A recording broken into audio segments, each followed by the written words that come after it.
Terrain, l'un des plus grands glissements jamais enregistrés dans le monde. C'est tout le secteur qui avance et descend lentement à des vitesses différentes en fonction du terrain. Regardez! Ce qui est immobile, c'est le rempart à gauche et les très anciennes coulées de lave qui se situent dans le fond des cirques. Au-dessus, il y a le terrain qui glisse. C'est en fait une couche d'une centaine de mètres d'épaisseur qui avance de façon continue vers la rivière, en mouvement permanent. Les différentes parties de l'îlette n'avancent pas à la même vitesse.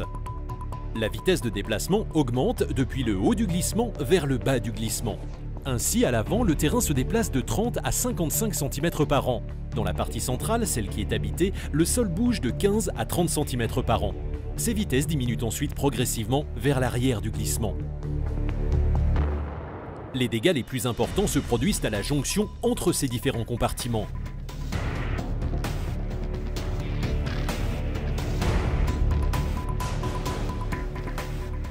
Malheureusement, le glissement ne peut pas s'arrêter contre le rempart qui est en face, car la rivière emporte continuellement les matériaux.